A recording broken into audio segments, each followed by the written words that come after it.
नमस्कार दोस्तों, आप सभी का स्वागत है वंदे भारत न्यूज में। मैं हूं आपके साथ साक्षी गुप्ता। आइए बढ़ते हैं कुछ खास खबरों के साथ। राजा और सोनम रघुवंशी के मामले में एक बड़ा खुलासा हुआ है, जिसमें राजा की हत्या के मामले में सोनम रघुवंशी को हिरासत में लिया गया है, जिसने उत्तर प्रदेश के एक ढाबे पर सरेंडर किया। इस मामले में सोनम के घर वालों ने जो टोने टोटके किए वो सच साबित हो गए हैं। उनके पारिवारिक ज्योतिषी की 2 भविष्यवाणियां सच साबित हुई हैं, जिनमें हनीमून पर खतरे की आशंका और बेटी की वापसी के लिए टोटका शामिल है। ज्योतिष एन.के. पांडे वही हैं जिन्होंने सोनम और राजा की कुंडलियों का मिलान किया था। दोनों की ही कुंडली में मांगलिक दोष था। हालांकि वरवधु मंगली हो तो इसे दोष नहीं माना जाता है। पहले शादी की तारीख 16 मई थी। इसके बाद किन्हीं वजहों से 11 मई को शादी कर दी गई। समारोह के बाद ज्योतिष ने 12 मई को कहा था कि सोनम की विदाई मायके से ससुराल 31 मई से पहले मत करना। 31 मई को भी दोपहर या शाम के बीच में करना। हालांकि सोनम की विदाई शादी के 3 दिन बाद ही कर दी गई।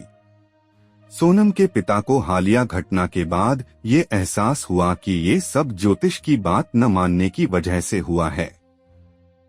इसलिए वापस ज्योतिष से सलाह ली गई और तब दरवाजे के बाहर उल्टी तस्वीर लगी।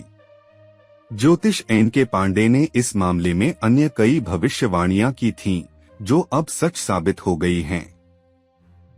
उन्होंने 5 जून तक दोनों के बाहर जाने से भी मना किया था। इस पर सोनम के पिता का कहना है कि दोनों ने घूमने की प्लानिंग बिना बताए कर ली थी। इसके बाद तस्वीर उल्टी टांगने से सोनम जिंदा लौट आई है।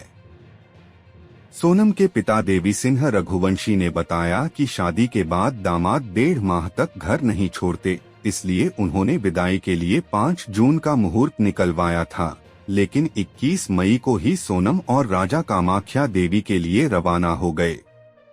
देवी सिंह रघुवंशी के अनुसार उन्हें 21 मई की सुबह पता चला कि बेटा गोविंद हाथ में बैग लेकर सोनम को घर से लेकर जा रहा है।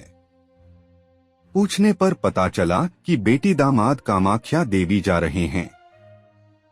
उनकी यात्रा इंदौर, भोपाल होते हुए दिल्ली से फ्लाइट के जरिए होनी थी।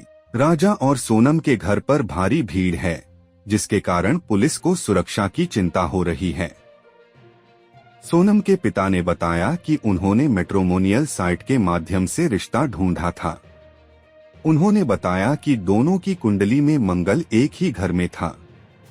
सोनम के पिता ने बताया कि वह बेटी के लिए रिश्ता ढूंढ रहे थे और उन्होंने कई रिश्ते देखे। एक दिन उन्होंने बेटे गोविंद से कहा कि वह सोनम के लिए लड़का देखने गुना जा रहे हैं। तब बेटे ने बताया कि मैट्रिमोनियल साइट पर एक लड़का देखा है। बातचीत करने पर परिवार ठीक लगा। राजा से मिलने पर वह अच्छा लगा। रिश्ता तय हुआ और पत्रिका मिली तो दोनों की कुंडली में एक ही घर में मंगल थे।